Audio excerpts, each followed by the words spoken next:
فرش التراب يضمني وهو غطاء. کوئی شخص یقین کے ساتھ نہیں کہہ سکتا کہ اب حالات کا کیا رخ ہوگا، اس لیے کہ ظاہر بات ہے قرآن مجید میں مستقبل کے بارے میں خود حضور سے کہلوایا گیا، وَإِنْ أَدْرِي أَقَرِيبٌ أَمْ بَعِيدٌ مَا تُوعَدُونَ. لوگوں مجھے معلوم نہیں ہے کہ جس بات کی تمہیں خبر دی جا رہی ہے وہ قریب آ چکا ہے یا دور ہے. وَإِنْ أَدْرِي لَعَلَّهُ فِتْنَةٌ لَكُمْ وَمَتَاعٌ إِلَىٰ حِينٍ. اور میں نہیں جانتا، ہو سکتا ہے اللہ کچھ اور مہلت دے دے تمہیں، اور کچھ اور آزمائش جو ہے اس کے لیے تمہارے لیے کوئی اور مہلت عطا فرما دے، ہو سکتا ہے. تو میں بھی کسی دعوے سے نہیں کہہ رہا، لیکن دو امکانات ہیں. امکان نمبر ایک کیا ہے؟ ابھی عالم اسلام کا ایک سالڈ بلاک ہے جو یہودی ورلڈ آرڈر کی نگاہوں میں کھٹک رہا ہے. میں کھٹکتا ہوں دل یزداں میں کانٹے کی طرح. اگرچہ ان کی اسٹریٹجی کیا ہے؟ ایک ایک کر کے ان کے حصے بکھرے کر کے تیا پانچا کرو. ابھی وہ بلاک کون سا ہے؟ ایران ہے، افغانستان ہے، پاکستان ہے، اور روسی ترکستان سے آزاد ہونے والی جو ریاستیں ہیں، یہ ایک سالڈ بلاک. یہ عجمی مسلمان عربی نہیں، عربی گئے، یہ نوٹ کر لیجئے.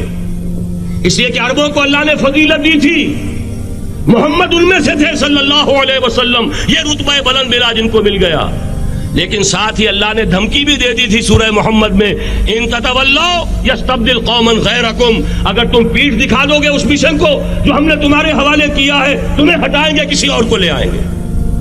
اور یہ بات ہو چکی ہے 13ویں صدی عیسوی میں، 1258 میں جب سقوط بغداد ہوا ہے، عربوں کے ہاتھ سے عالم اسلام کی قیادت چھین لی گئی، معذور کر دیے.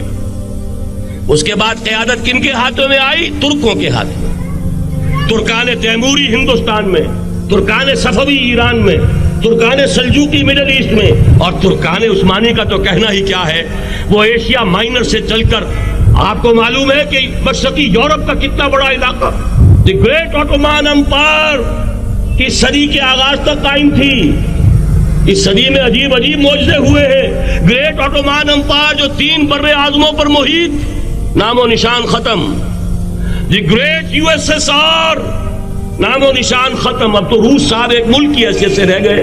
یہ اس صدی میں دو اور وقت نہیں ہے میں اور آپ کو کیا بتاؤں. اس صدی میں تو بڑے بڑے عجوبے ہوئے ہیں، بڑی بڑی 2 عظیم جنگیں ہو چکی ہیں، تیسری جو ہے سر پر کھڑی ہے، دور نہیں ہے، جس کو حدیث میں کہا گیا ہے الملحمۃ العظمی، تاریخ انسانی کی عظیم ترین جنگ، اور وہی صلیبی جنگ جس کا آغاز بوسنیا سے ہو چکا ہے. بہرحال اس وقت جو میں کہہ رہا تھا، ورنہ میرے پاس تو یعنی یہ کہ درد دل کہنے کے لیے وقت نہیں ہے، مجھے اپنی بات کو محدود کرنا پڑ رہا ہے.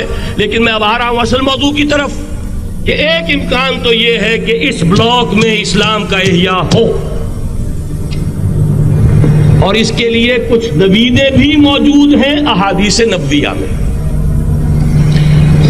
وہ تو آپ نے سنا ہوگا اقبال کا شعر، میرے عرب کو آئی ٹھنڈی ہوا جہاں سے، میرا وطن وہی ہے، میرا وطن وہی ہے.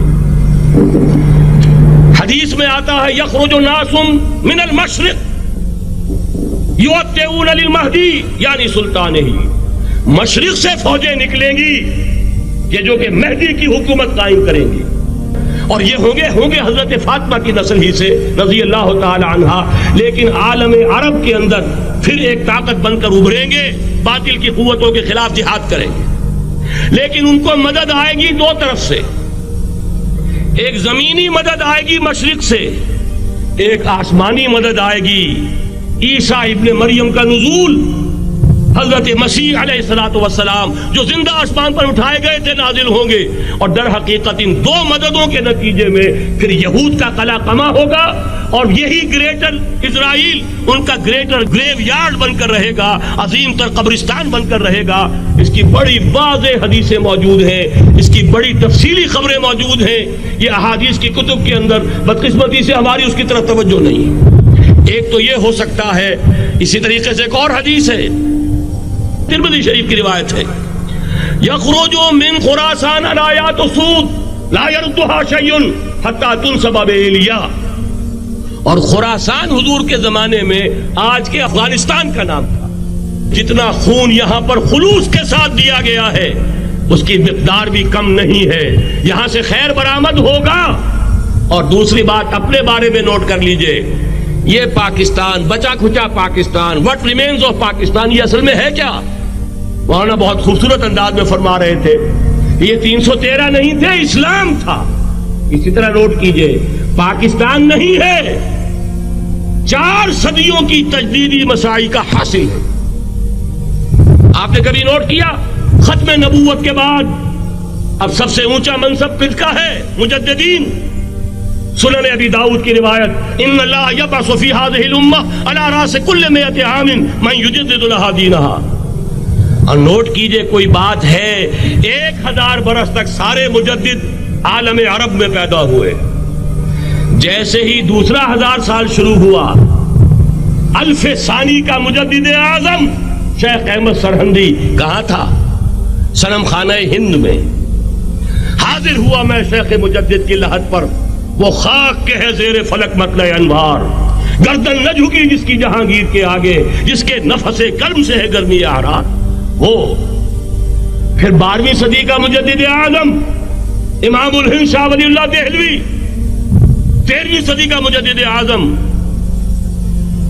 سید احمد بریلوی, اس کے خون کا امین اور اس کے ساتھ کے شہداء کے خون کا امین, ان کے جسموں کا امین. آپ کا خطہ ہزارہ, آپ کا خطہ سوات, اس میں ان کی جانیں ہیں جو دی گئی ہیں. اور وہ نہایت میں آپ سے عرض کر دوں, دور صحابہ کے بعد اتنا خالص اسلامی جہاد پوری مسلمان تاریخ میں نہیں ملے گا جتنا وہ تحریک شہیدین کا. 14ویں صدی ہجری میں شیخ الہند جیسا مجاہد اعظم کہ انگریز نے گرفتار کر کے قید بھی کیا ہے, تو کہاں ہندوستان میں نہیں, کہاں جزیرہ مالٹا بحر روم میں.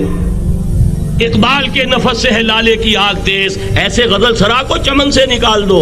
کہیں ہندوستان کی کسی جیل میں ہوا تو شاید اس کے نفس کی گرمی ہی سے کوئی حرارت پیدا ہو جائے. اور اسی صدی میں 14ویں صدی ہجری میں اقبال جیسا مفکر, اسی 14ویں صدی ہجری میں مودودی جیسا مصنف, اسی 14ویں صدی ہجری میں مولانا الیاس جیسا مبلغ رحمہم اللہ, عظیم شخصیتیں. آج پورے عالم اسلام میں آپ کو تبلیغی دوست ملیں گے. یہ کہاں سے شروع ہوئی تحریک؟ دہلی کی ایک چھوٹی سی مسجد سے.